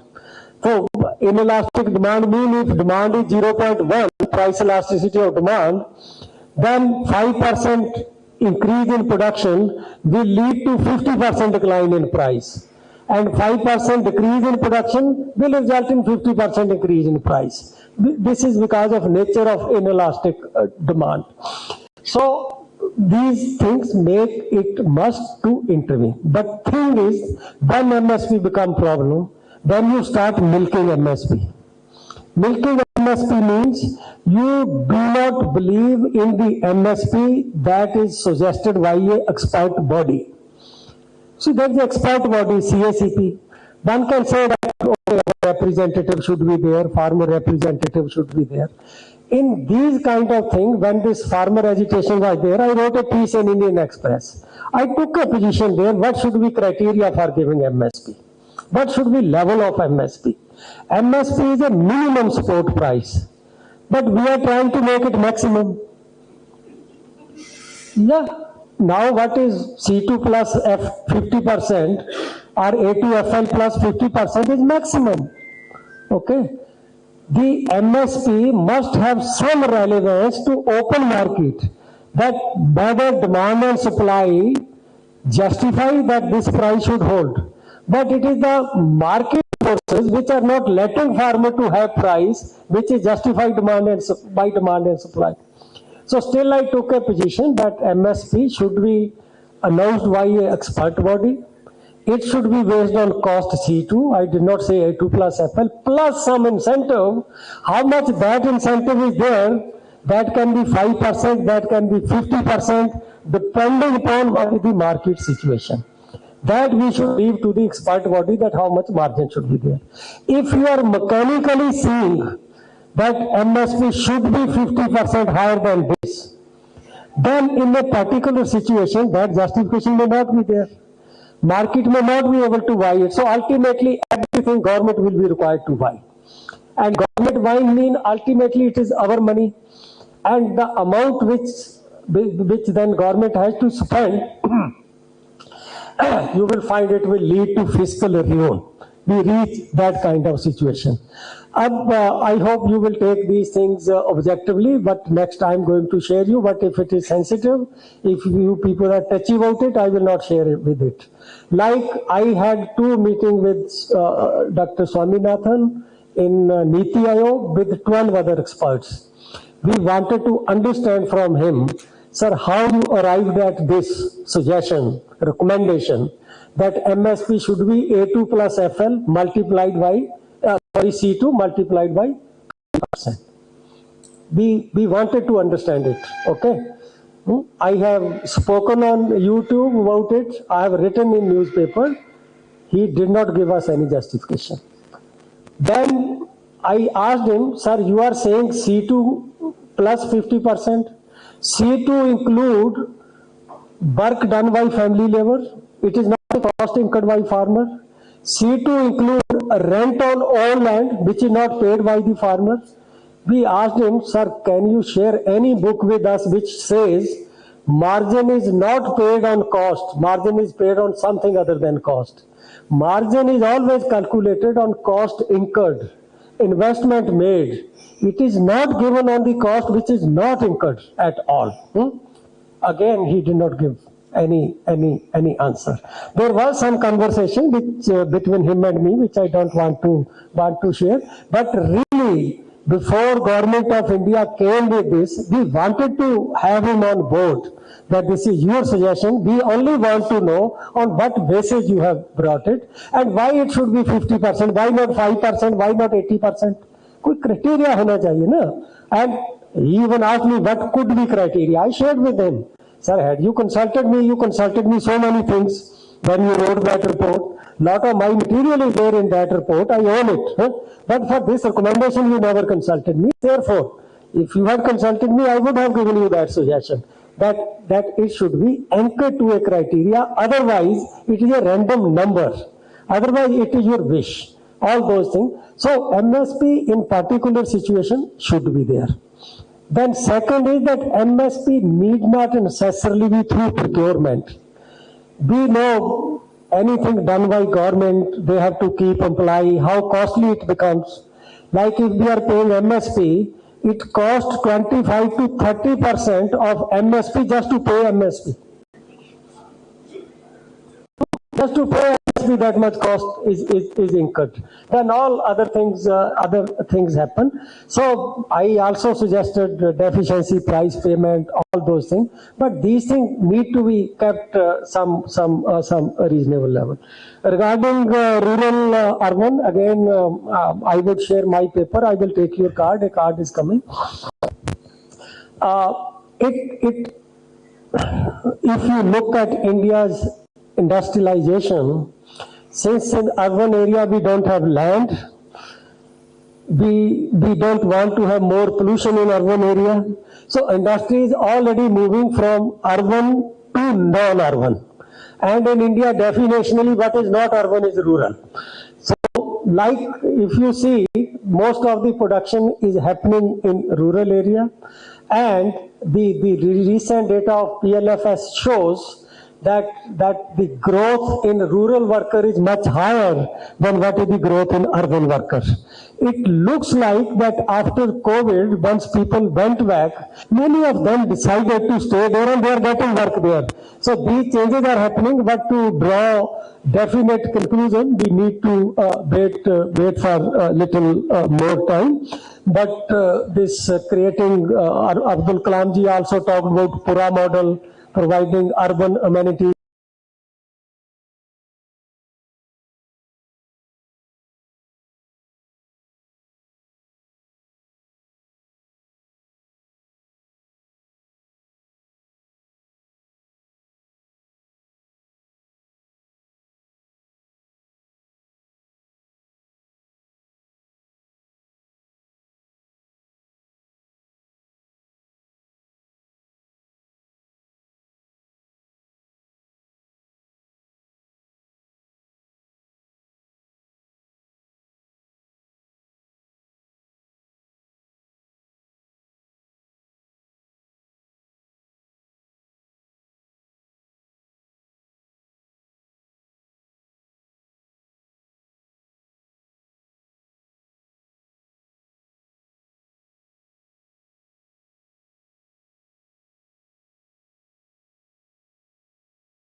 its provision will be applicable retrospectively, not prospectively, not from back years, and how the question of security of tenancy comes into picture.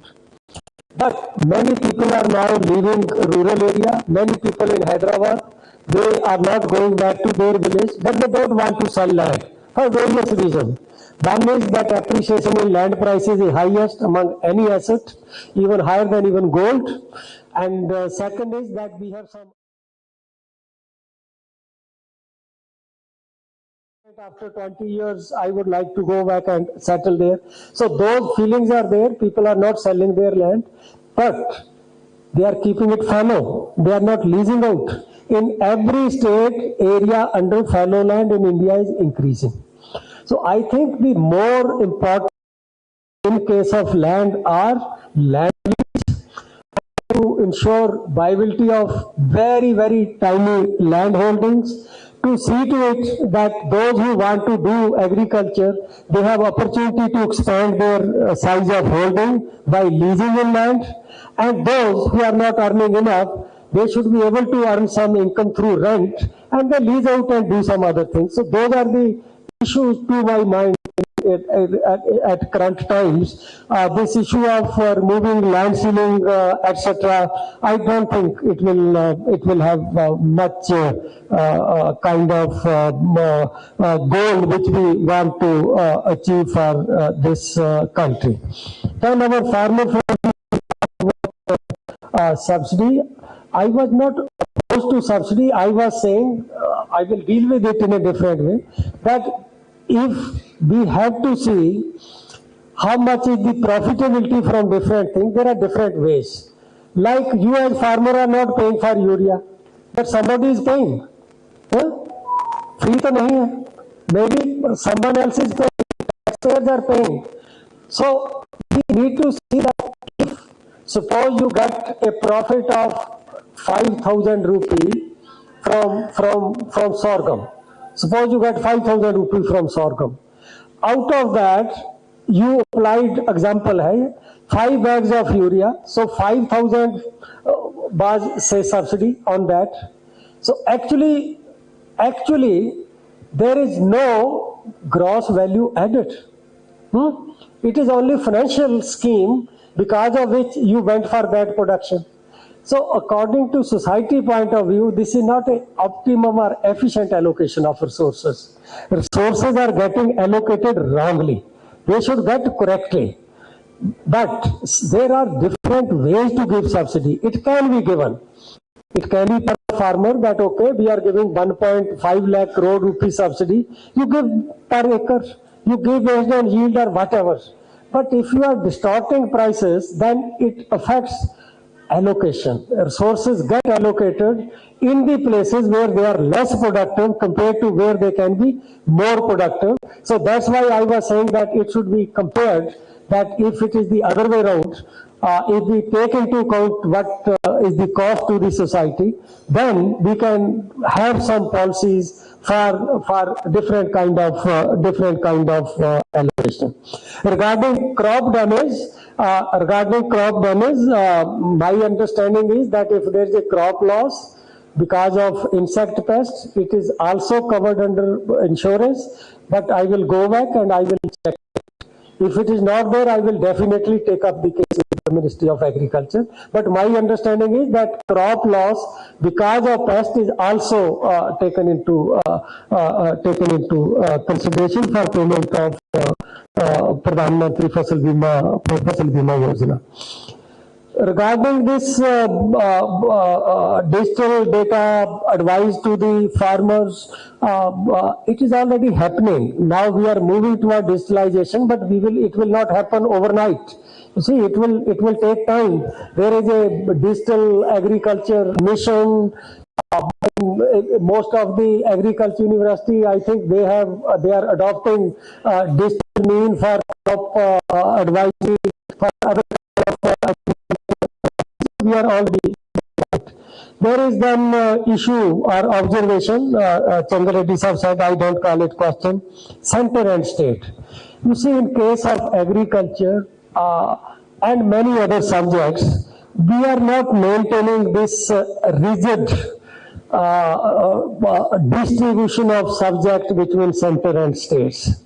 Right from the beginning, you will just find education is also state subject, health is also state subject, agriculture is also state subject, but for whatever reason, both center as well as state are paying attention to all these subjects. The only thing is that those which are central subjects, their state is not paying any because it can't. That is probably the reason. So one is that we are not strictly going for that is constitutionally decided for it. Discuss a reason for it, and some people say that it is desirable also in a country like India. So that is one thing. Now regarding suppose you gave example of why technology from elsewhere. Let us talk say GM technology. Why we are not letting it? You see, you know, at center there are much stronger forces which are there to oppose any decision which is done for any sector. Prashant Bhushan and all those liars, you know that government of India wanted to go for this kind of thing, but it is the Supreme Court which is stopping that part. But then center told state government, if you want to go for it, you go for it. But no state dared. Actually, what is happening that we are throwing ball in each other's court. That center says, state, you do it. And state says, no, we are closer to farmers, difficult for us, center should do it. It is a question of overall policy. You see, when Dr. Swaminathan published an article in Current Science that transgenic and GM are not good, lot of people who were for it, they turned against it. See, even in the country, we are not able to develop consensus for it. That is the reason. You know that any science, any modern thing, it is difficult. But main thing is that even if I tried hard, I sat with the ministers who mattered at midnight, they gave that time. Finally, they agreed in steps, let us first give permission to Pental Saab's ka, that GM mustard, etc. But then court, you see, some people went to the court and court is not letting us do those.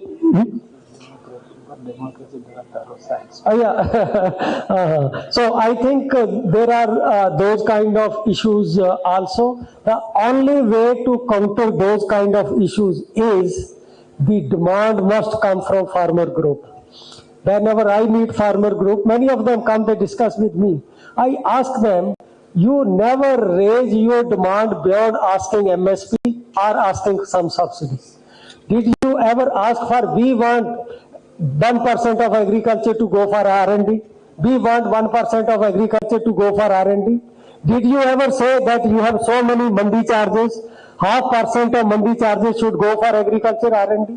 I mean, developmental activity, technology related activity, growth related activity, that kind of demand is not coming from farmers group. I found only two farmer leaders, one you, another was that Shetkari Sangathan of Maharashtra. Other than these two groups, whatever we are getting, it is anti-agriculture. 3 days back, government of Punjab came with the OM that they declared 20 silos as the sale point for wheat. They said, farmer, why you will take your wheat to the mandi? Entire wheat surplus is bought by government. You take directly to the silo. Your cost will also be saved. Our cost will also be saved. You take there. Next day, farmer said, you are bringing farm law from back door. You are bringing corporate. And I got a copy today. They withdrew that. So you see, certain things which are in favor of farmer, it is the constituency of farmer which should work toward them. There is a need for that kind of awareness and education among farmers. Then it becomes easy. Then one can dismantle much of the opposition from intellectual. Governments are not so much worried from the criticism of intellectual, but they are certainly worried about how the farmer or society for whom they have to take this action, how they will take it. So that I think that matters. But as far as Niti Yoga is concerned, sir, what you suggest, we try to do it. And a couple of states, they meet also. We have developed a platform that whatever your grievance with the state, or if there is a common issue, we would like to flag it. We would like to take it to the central government. And now we have set up a state support mission also. The main purpose of that state support mission is to put states on one platform, but states do not come on one platform. You can imagine when some chief minister decides that we will not come for even meeting of Governing Council of Niti Yoga, though they are member of the meeting of Governing Council. You see, the way polity is getting divided in this country make the coordination work really difficult. Otherwise, I think even in my conclusion I have written with coordination of center and states. I know how important it is for subject like agriculture. Without coordination, very difficult to go very far. Idea of retail chain and other things. I would say that ultimately, whether it is a retail chain, whether it is other thing, it is that we need participation of private sector in agriculture. We need increased private sector participation. Again, that is needed, and it should be done. That was the underlying goal also. Under many of the moves of the government, and MSB I have already given my comment, but I would say that we need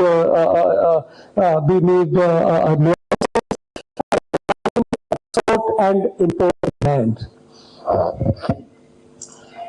Government of India, I have written again a paper on this before becoming member of Niti Yoga, and many other governments never followed policy of free trade. Every country is following policy of strategic liberalization. The meaning of strategic liberalization, that meaning is that if prices in domestic country become too high, protect interest of consumers. If prices go too low, protect interest of consumers. And if you look at the past, you will find. Now you are looking at ban put on export of onion, but you are not looking even today. There is a duty of 20% lower price than what is the price in the wheat producing states. So do you think interest of producers is not protected? I am member of the committee of ministers where generally these things are discussed, and I am privy to most of the decisions which are taken. I can tell you that since because of farmer agitation, the objective criteria has to be bid down. The objective criteria was that government will go for export ban, import liberalization, or Essential Commodity Act, provided prices cross a band. That band was worked out based on my suggestion. Still, if you look at the price data in Ministry of Consumer Affairs, they are giving that trigger. They have not removed it. That trigger which I suggested, that if price of a particular commodity goes beyond certain level, only then government will interfere. Then that we will allow arbitrage to happen. But since those laws were not there, then again it came that it has to be decided. And do not forget, 80%, more than 80%, that 80% number I calculated long back, farmer of this country are net food buyers. They are not net food sellers. They buy more food than what they sell. So their food security. So when farmers come and tell me, you are giving free food to consumer because of this, I am getting less price. I asked them, you know how much of them are farmers? How much of them are farmers? Again, more than 90% farmers are getting that NFSA, free wheat and rice. So you look at a particular policy and see that there are farmers who are surplus, there are farmers who are marginally surplus, there are farmers who are chronically deficit, they are consumers. So if we are doing something, the interest of those 80% farmer is also looked after. But putting duty on import is often resorted to whenever international prices are low. That is to protect interest of producer. I can give you example. From I joined Niti Aayog in 15, from 16 to 21, the area for sugar in hundreds of crores of rupees. You know what was the reason? Because we did not let international price of sugar to come into our market. Internationally, this sugar was available at 17, 18 rupees. Then we were keeping sugar price, minimum sale price of sugar more than 30 rupees, just to ensure that sugar farmer get a particular price. So we should not look only to one side. We should not look at that this is the policy which is damaging. You need to look at the other side also, that there was a policy which was benefiting also. The ultimate goal of all government, today's government, whether center or state, cannot afford to ignore interest of the farmers. That is for sure, that we may be feeling that no, there is a consumer bias, there is a producer bias. It will look in a particular situation, but that kind of bias is there.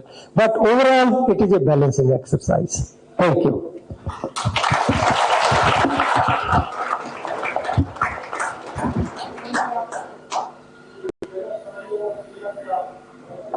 Can you talk that networking can be done?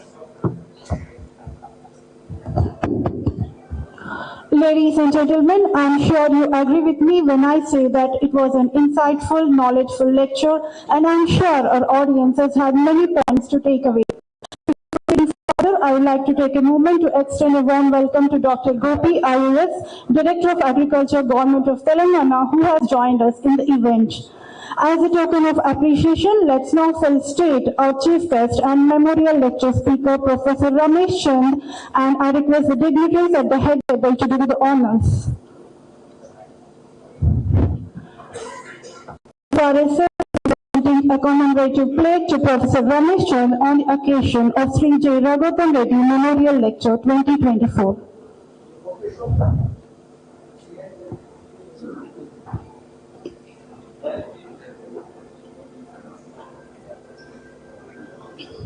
Thank you.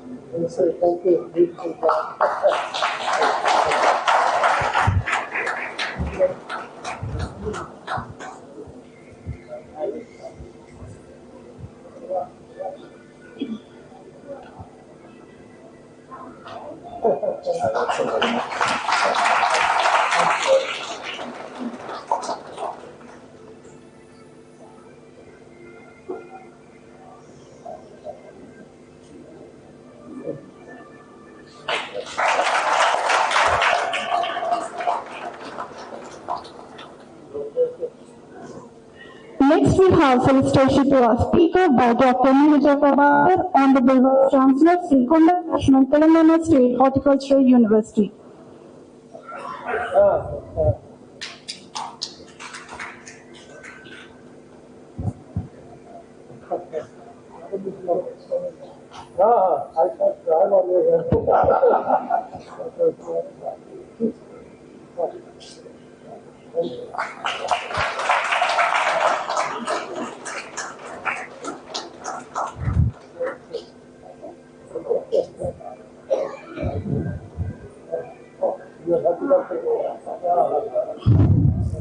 Thank you, dignitaries. And now we proceed to present awards to outstanding farmers from the states of Telangana and Andhra Pradesh for their noteworthy achievements. I request our Chief Guest, Professor Ramesh Chand, accompanied by other dignitaries, to award the awards. We first invite Mauram Mallikarjun Reddy Garu from Pedakonapalli, Chappargandi Mandal, Karimnagar District, Telangana State. We request Sri R.S. Reddy Garu to join our Chief Guest to give away the award to Mallikarjun Reddy, who is recognized for practicing integrated farming and promoting rural innovations.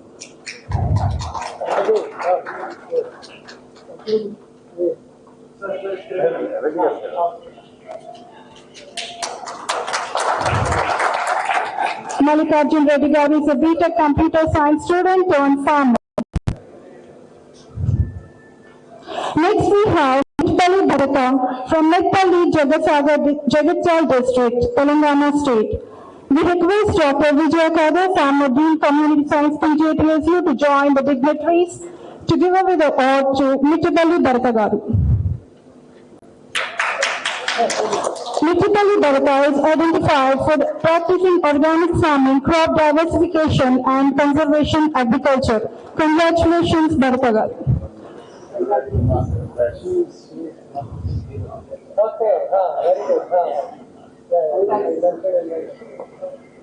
Next on the list, we have Kuttalinga Reddy from Rangapeta, Manakundur, Karimnagar district, Telangana state. However, we do not have him here, so on his behalf, his brother Anil receive the award. Anil Reddy kindly come over to receive the award, and we request V.S. Rajshekar Reddy Karu, Head 24 Mantra Organic, to join hands with Chief Guest to give away the award. Kuttalinga Reddy, received by Anil Reddy, for adopting mechanization in paddy and reaping higher efficiencies and profits. Congratulations. Next, can we have Arvaya Mallesu from Pusarlapadu, Srikakulam district, Andhra Pradesh. And we request Sri Gopinath, partner KPMG India, to join hands with the dignitaries to give away the award. Arvaya Mallesu is recognized for adopting input-based organic farming since 2006.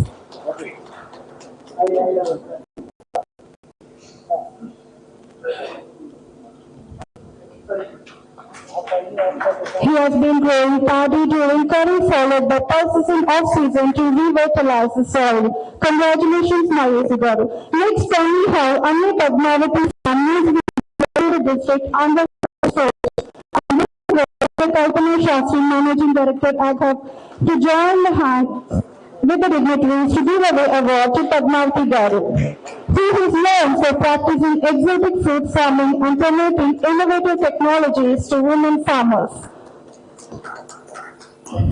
Congratulations. Next, can we have Gautamukala Sridhar, and on his behalf, we actually Garu, as Sridhar Garu is in his own housewarming ceremony.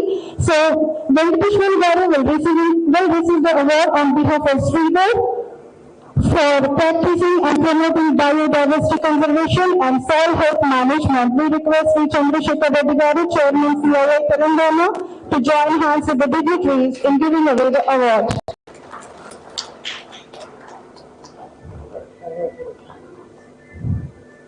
Thank you, dignitaries, and hearty congratulations to all the farmers for their contributions and achievements. I request the dignitaries to kindly be seated. As we now reach the end of this successful event, I request Sri G.V. Subbareddy Garu, Vice President, Coromandel International, to give vote of thanks. Sri G.V. Subbareddy, who is currently leading the fertilizer business of Coromandel in Telangana and Andhra Pradesh, has 4 decades of rich industry experience and possesses a profound understanding of market dynamics and customer needs, and embodies the spirit of innovation and progress. Happy evening. This is very high time for, it is a very high time for Haiti. We will conclude the vote of thanks very precisely. Let me freely thank each one of the participants. These participants has a very special, this thing, aging from 18 years to 80 plus years. Today the gathering. It shows the interest of the public in taking this forward to agriculture. But last week, thank Dr. K.R.K. Reddy Garu, who has given very crisp welcome address for today. The Anil Garu has set the context very well for this occasion, and Dr. Praveen Rao Garu has given a right introduction about the eminent personality for today. We thank you, sir. Similarly, we thank Dr. Gopi Garu for attending this occasion.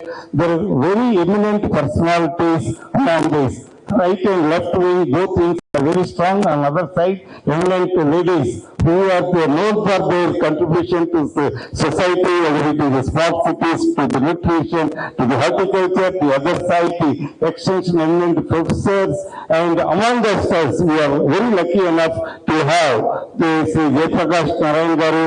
They said, again, they are head, and from the beginning we see your commitment to the farming community. We follow you from 1977 onwards, even today, and introduction won't require the Reddy Garu throughout the life. His vision is to fight for the farmers' cause. We thank you, sir, especially all of you, the eminent professors, the youngsters particularly. You are the future of this nation. All the youngsters from the college who has attended, now you have the responsibility, and our eminent speaker today, the amount of the life set you have shown, the journey of the Indian agriculture from 1950 to till today. What would be the challenges, how to go about very clearly. You have shown a very good, interesting cinema which will not go out of the minds and hearts of the people. Sir.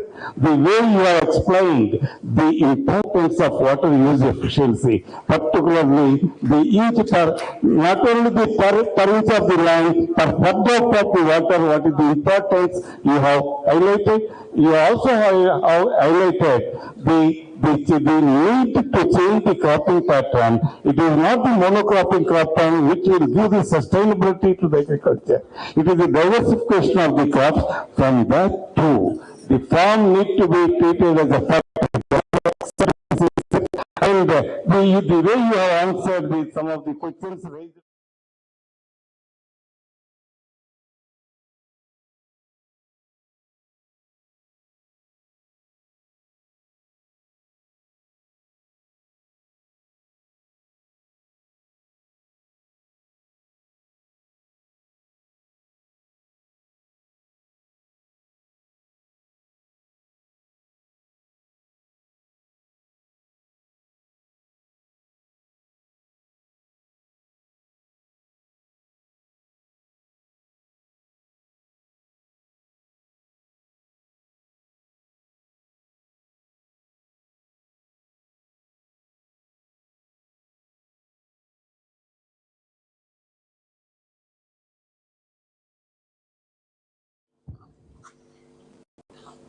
Yes.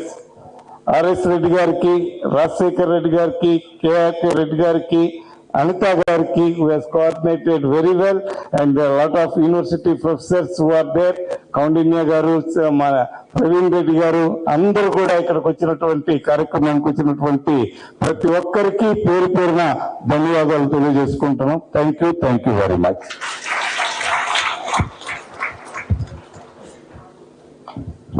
Thank you, sir. I request the gathering to rise in honor of national anthem.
Thank you. I request the gathering to have tea before leaving the venue. Thank you.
Yeah, yeah, I have.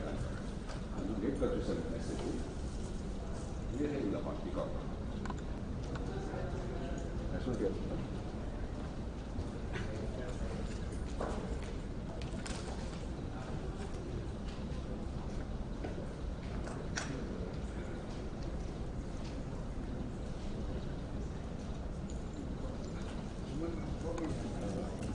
not by chemicals together. We try to identify a cultures. So in the process of developing pesticide also. So మన దేశంలో ప్రపంచంలో కూడా graduation లేకుండా విషయంలో common sense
మనకు live తీసుకోవాలంటే ఉందా మీ దగ్గర ఫాలో చేయండి sir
He's really setting a very difficult path.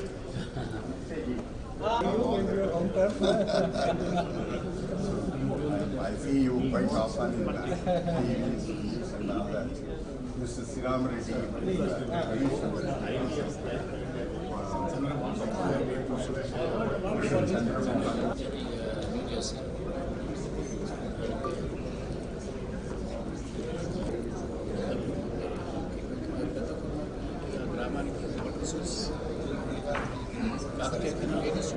మొత్తం అంతా వదిలేసి వచ్చి వ్యవసాయం చేస్తున్నాను సార్ అదే సెట్ వెల్కమ్